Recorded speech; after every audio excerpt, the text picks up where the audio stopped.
Hare Krishna, welcome devotees to the Gita Daily session.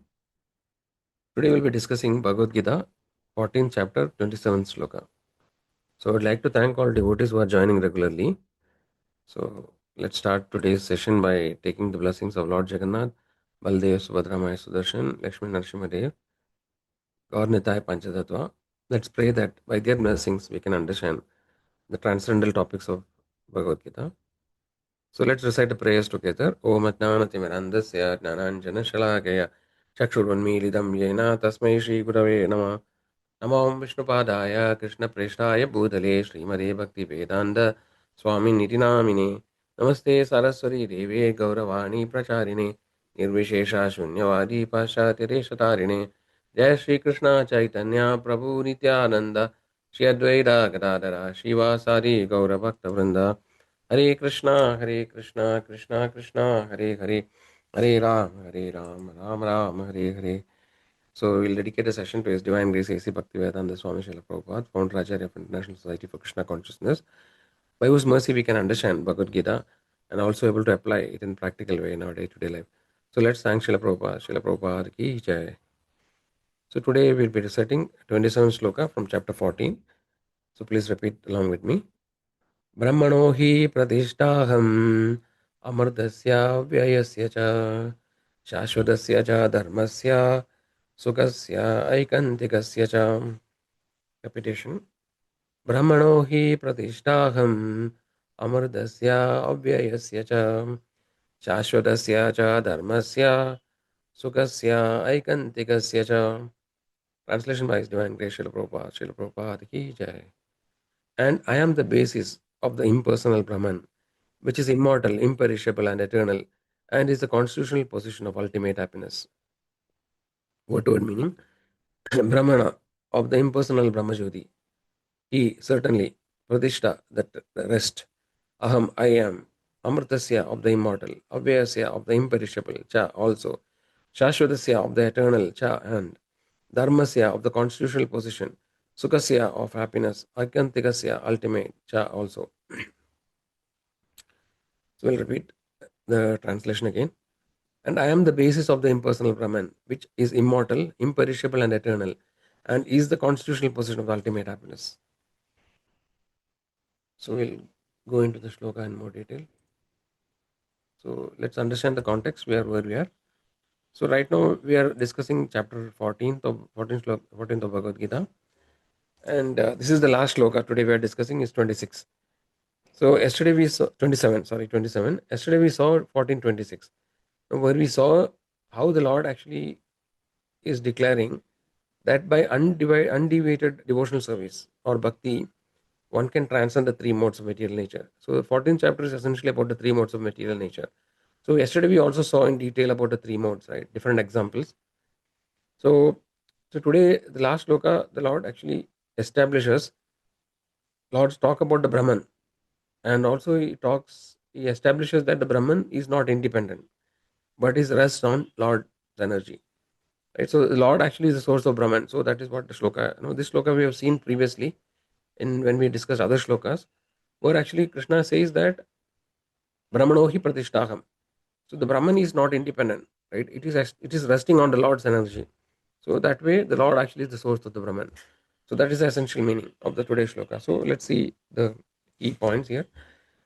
So Brahmana hi pratishtaham means I am the basis of Brahman. Right? We have seen that Brahman is not independent, and Krishna is the support and source of impersonal Brahman. So this is very important to understand. Then Amritasya Abhyasya. The nature of the Brahman is immortal and imperishable. So because the Lord actually is eternal and imperishable, the Brahman or Brahmajyoti is also immortal and imperishable. So the Brahman is reflecting the quality of the Lord. Shashvatasya Dharmasya is eternal religion. So the bhakti or the devotional service is eternal. It is not temporary. We know the Sanatana Dharma, right? So the Sanatana Dharma gives how actually one can attain the highest or the eternal position. Sukasya Aikantikasya. So the Brahman or the Brahmajyoti is full of bliss and happiness.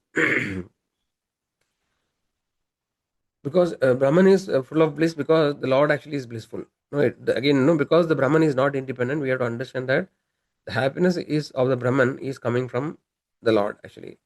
The Lord actually, when we serve the Lord, the happiness is much more than the happiness of Brahman. So the main thing about Brahman is that the Brahman realization, it lacks the rasa or the loving exchange with the Lord, because it is a light actually which is coming from the Lord. Right. So we have discussed this topic many times earlier, but and we will again revisit it in more detail. So what Acharya says, the Brahman realization is not the complete or is not the ultimate. No, it is a partial realization. So the absolute truth can be realized in three steps. So we will see the shloka, which actually says Srimad Bhagavatam, first canto, second chapter, 11th shloka. So actually this shloka says, Vadanti tat tattva vidas tattvam yad dhanam avyayam advayam brahmedi paramatmedi bhagavan idi sabdyate. So what the translation is, learned transcendentalist who knows the absolute truth, called as non-dual substance, Brahman, Paramatma and Bhagavan. So basically, this is no, the Brahman is realized. The absolute truth is realized in three phases. The first phase actually of understanding is the Brahman or the Brahma Jyoti, which is the light which comes from the Supreme Lord. And the next stage is the Paramatma realization, which actually we have seen. The Paramatma is an expansion, it's a partial expansion of the Supreme Lord. It's from the Garbhodakshaya Vishnu, the Paramatma is coming. So, so which is actually from Garbhodakshaya is an expansion of the Mahavishnu or no Kshiroda, Karanodakashaya Vishnu. So Paramatma is a partial expansion of the Supreme Lord, and by Paramatma, all the Lord actually is existing in every Lord's existence is everywhere by the feature of Paramatma. So Paramatma is also situated in the heart of the Jiva. Krishna says, no, Ishvara Sarvabhutanam Pradesha Arjuna Tishtari. So this second stage of realization is Paramatma, and the ultimate realization is the Bhagavan, the Supreme Personality of Godhead, the Krishna. No, Swayam Bhagavan, who is a Shama Sundara, who actually eternally resides in Goloka. Goloka eva nivasati agilatma pudo. Lord Brahma says in Brahma Samhita. Right? So Goloka eva. So this Agilatma Buddha, no, he is actually the Buddha which is residing in the force which resides in all jivas. He is the source of all the jivas. He is eternally residing in Goloka. Goloka eva nevasati akilatma pudo. So this is the original Supreme Personality of Godhead Krishna, right? Who is in the form of a coward boy, which is the most beautiful form of the Lord. We saw it in the previous chapter. So from the Bhagavan, Supreme Lord, comes the expansion of Paramatma, and further from the effulgence of the Lord comes the Brahman or Brahmajyoti. So this is the three levels of understanding. So the Brahman realization is not the ultimate that we need to understand. Right? So the example analogy given by acharyas, no, there are two analogies which are normally given in this context. One is the analogy of the sun. So when the sun can be realized in three stages. First realization or the basic realization of sun is in the form of sunlight. So now the sun is rising in the morning, right? And the first before even the sun comes, no, we see the sunlight first. So this is the first understanding. So if somebody is less knowledgeable, they could only understand the sun in the form of sunlight, the light which is given by the sun. So this is the first level. Then one goes beyond further and try to inquire, then they know that there is a sun planet or a sun globe, right? Which actually is the source of the sunlight. So this is the next level of understanding of the sun planet. And the third level of understanding of sun planet is like the sun god or Vivaswan. So current sun god is Vivaswan, right? The sun is a post, and the current sun god is known as Vivaswan. So the sun god actually is a person who is residing, who is the controller of the sun planet. Right? We have seen yesterday, that actually there are the Panchabhutas, no, sun, earth, water, air, fire, either, and the jivas are sarvagada. They are they are existing in all everywhere, not only in this earth but all other planetary system. Right? And it is mentioned that even in sun also, because how can the sun god, no, is a person exist in sun, right? So sun god exists in sun, and there are innumerable living entities in the sun planet. But the only difference is that the jivas in sun planet has a body which is made of fire, the fiery element, the one of the Panchabhutas. So, like that, in various planetary systems, the various forms of life exist. Where different elements are except, no, the earth element is predominant in earth, and in the sun planet, the sun. So, nevertheless, the point is that the sun god actually is a supreme controller of the sun god, sun planet. So, the sun is running, the sun works actually, and is able to produce the sunlight because of the presence of the sun god. So, without sun god, the sun doesn't have value. So the example can be given like somebody who looks at the, actually we have the secretariat, right, or the parliament. So somebody may look at the parliament and think that a parliament is ultimate. But then when we go detail, the parliament is actually having different people who are working there, right? And by those they are working, actually the government is functioning. The parliament itself doesn't have any value without the people. So similarly, the ultimate realization of the sun is the sun god. So there are three levels of understanding sun. First is the sunlight, which is the basic understanding, then the sun planet, and then the third is the sun god. So similarly, the absolute truth can be realized in three stages. First is the Brahman, which actually is the effulgence which comes from the Supreme Lord, right? And the second level of understanding is the Paramatma, which actually is the person localized aspect of the Supreme Lord. And the third realization is the Brahma, is the Bhagavan, which actually is the source of everything, the Supreme Personality of Godhead. So this way, so similarly, another example is the train example is given. We have discussed this earlier also. So somebody is standing in the train in the railway station, right? Let's say he's a small kid, right? And then let's say it is the night time, and he's waiting for the train, or he or she. So first, what he sees when the train comes, first he sees the light, no light which is coming from the train. No, the train has a very powerful headlight, right? Through which the no it can the rail tracks are illuminated. So first the sunlight, the light of the train is seen. So this is the first level. So first we can understand the train is coming by the form of the light. Then subsequently, as the train arrives in the platform, and when it comes nearer, before arriving in the platform, there is more clarity. No, we can see that there are various compartments, right, and then various light which is coming from the different compartments. So some more clarity, we see more clearly the train. So this is the next level of understanding. And finally, when the train comes and stops in the platform, then we can see that there is more varieties in the train. No, there are so many people are there. There is a lot of activity which are happening, right? The vendors are there. So this is the final understanding. We see everything clearly. So similarly, so when we look from far, we don't have the full understanding. Similarly, when our realization of the absolute truth is not complete, the first stage we start understanding the Brahman, which is the first understanding. Then further, the yogis meditate. So Brahman is mostly realized by the jnanis, who are actually going by the knowledge, by their own endeavor. The further the yogis who actually meditate on the Paramatma, they realize the Paramatma in the heart, within the heart. And finally, the topmost understanding is that when one gets a complete understanding, they understand that the source of everything is the Supreme Lord, Bhagavan, right? Swayam Bhagavan Krishna, who actually is having various rasas with the jivas.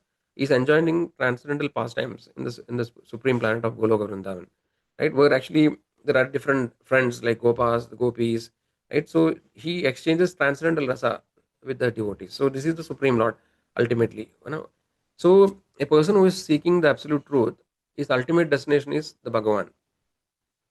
But actually, but then we have seen that the jiva has the free will, right? So based on the desire of the jiva, whatever the desire, accordingly the jiva attains that. So if somebody wants to merge with the Brahman, the Tani's desire is to merge with the Brahman, they can attain the Brahman realization. Where actually they get the Sayuja Mukti. Generally many places in scriptures we see, that he merged with the Lord. So this is the Sayuja, or no, or basically it's merging into the effulgence of the Lord. Right? Then actually somebody wants to realize the Paramatma, then actually he can attain the Paramatma realization. And somebody who wants to serve the Lord in various transcendental rasa, like Shanta rasa, Sakya. Shanta actually is not considered in the spiritual world. Like we have Sakya, Dasya, Vatsalya, and Madhurya. Right? So according to the desire of the jiva, ye yadamam prabhadande tam sadeva bhajameham. According to the desire of the jiva attains the different kind of realization. So what acharyas explain about the Brahman realization, they compare the Brahman realization and the realization of becoming a devotee of the Lord, right? So in Nectar of in the Bhakti Rasamrita Sindhu, it is mentioned Brahmananda bhavet esha chet parad guni krita naidad atyantikam mukyad govinda pada sevaya. So what it says, even if multiplied billions of times, the happiness of Brahman realization cannot compare to even a tiny fraction of the bliss derived from serving the lotus feet of Govinda. So the direct service of the Lord, actually exchanging transcendental rasa with Krishna as the supreme person, is actually that happiness or the rasa derived from that. It is no, it is far more, much greater than the rasa experienced by Brahman realization. So this is what actually the acharyas explain. And also why actually the Brahman realization, of course the Brahman realization is blissful, but that is not the ultimate purpose, because in Brahman the jiva's nature is always to be active. The jiva wants variety, right? So in Bhagavad Gita 13:3.5, the Lord says nahi kaschit shanamapi, So even for a moment, the jiva cannot be completely inactive. The jiva's nature is always to be active. So in the Brahman, no, though there is bliss, but there is no activity, there is no variety, there is no variegatedness. So the jiva actually cannot eternally reside in Brahman. So the Brahman, it can remain for many many millions of years. But ultimately, because we have not developed the taste for serving the Lord, which is the ultimate destination. The shelter in Brahman is not eternal, right? So sooner or later, the jiva again comes back to the material world and again start engaging in various activities. So that is why the Brahman realization is not considered as the topmost destination. So moving forward, yeah. So this we have discussed. So what Prabhupada finally conclude is that the impersonal Brahman is subordinate to the supreme personality of Godhead. So this is the final conclusion. So let's look at some slokas related to this topic. So 7.24 we have seen it. So avyaktam vyaktim abannam manyade tam manyade ma abuddhaya param bhavam ajanando mama avyayam anuttamam. Unintelligent man who do not know me perfectly think that I, the Supreme Personality of Godhead, Krishna, was impersonal before and I have now assumed a personality. Due to their small knowledge, they do not know my higher nature, which is imperishable and supreme. So this we have seen. So sometimes there is a conception of this that the Mayavadis or the impersonalists, they say that Supreme Absolute is not is Nirguna, it doesn't have a form, and in order to interact with the jivas, it takes a form. So this actually understanding is refuted by Krishna directly here. He says that this is not right. Ultimately, the Krishna is the absolute truth is a person, right? And he has a spiritual body. Right? We have seen from various scriptures, that Brahma Samhita, etc. We have seen that. But Brahman is only a on the light which is coming from the Supreme Lord. So this is the correct understanding as per the Acharyas. So how do we know a further shloka? Brahma Samhita 5.40 says this. The Lord Brahmaji, who actually first received the transcendental knowledge from Krishna, right? Tene Brahma Hridaya Adhikave. Krishna. So Krishna imparted the supreme knowledge to Brahma first. And Brahma actually knows Krishna most best than anybody else. So he says what in 5.40 he says, Yasya Prabhava Prabhavado Jagadanda Kodi is Ashesha Vasudha Vibhudi Pinnam, Tad Brahma Nishkalam Anantam Ashesha Bhudam, Govindamari Purusham Tamaham Bhajami. What it means? I worship Govinda, the primeval Lord, whose effulgence is the source of non-differentiated Brahman, mentioned in the Upanishad. So Brahmaji says that this Brahman is the effulgence which is coming from the Supreme Lord. Being differentiated from infinity of glories of the mundane universe appears as indivisible, infinite, limitless truth. So basically here the same point is re-established. Brahmaji says that the I worship Govinda, the primeval Lord, whose effulgence is the source of the non-differentiated Brahman, mentioned in the Upanishads. Right. So further we look at 10.2.32. So this shloka says why the Brahman realization is not permanent. No, why we again they come back. So we have seen this shloka earlier. So it says Ye anya navindaksha vimuktamaninas Tvaya asta bhavad avishuddha buddhaya aruhya krichena param padam pada patanti ado anadrita yushman angriha. So the essence of this shloka is that because they have not developed the love for Supreme Lord, right? So they fall down from their position of imagined superiority because they have no regard for their lotus feet. So this is the shloka. Now we look at 6.14.5. So this shloka says what is the rarity of a pure devotee of the Lord. So actually there are many liberated people. No, but among all the liberated, a devotee of Krishna is very rare. So what says? Muktanam abhisiddhanam narayana parayana sudurlabam prashantatma kodi ishwapi mahamune.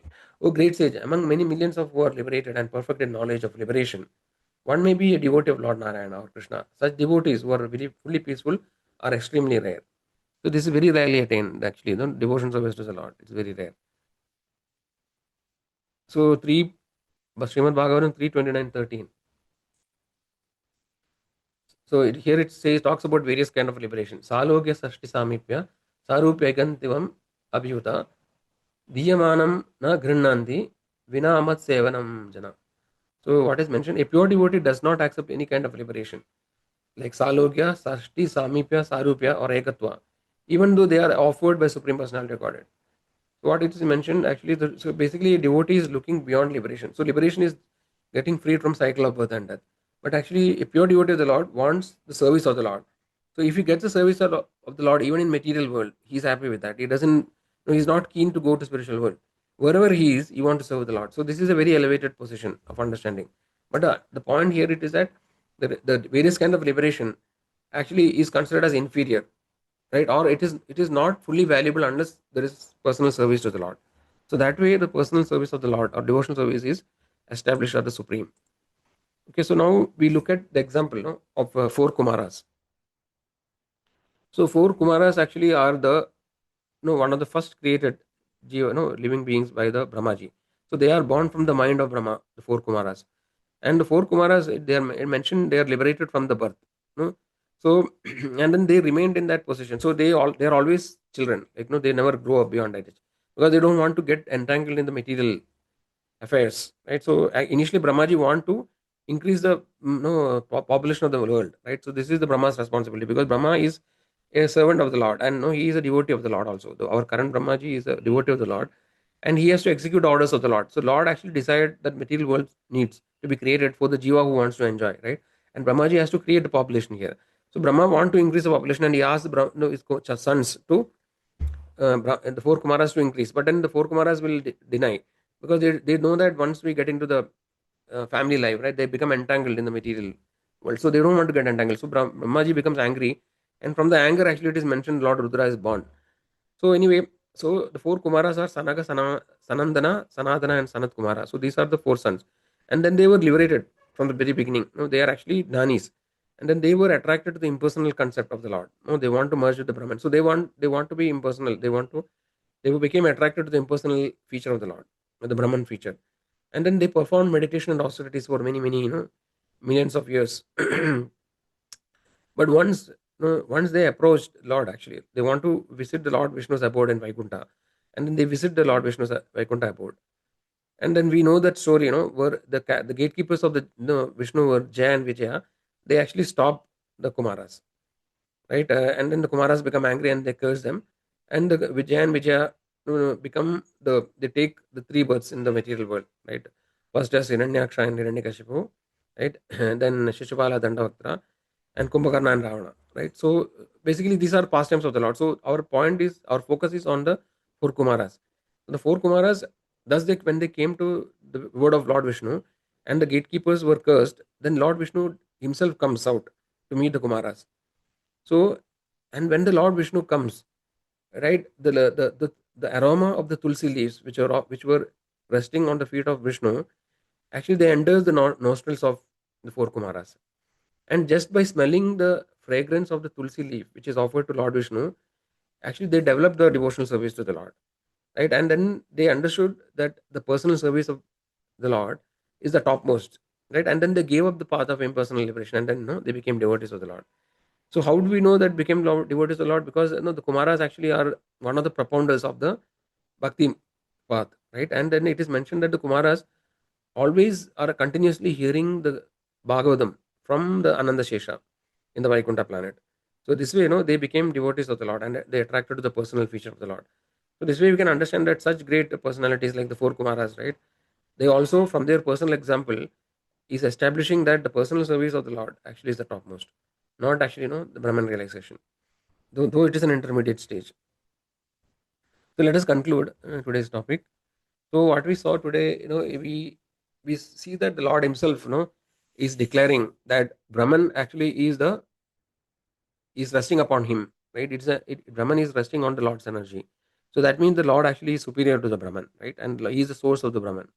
And to this point, we have clearly understood now, right? So even if we have a little bit desire of just liberation or merging into the Lord, that actually we should understand that that is not the topmost. So we should give up that concepts and and take up the topmost process which actually is offered by the acharyas in the authorized disciple succession.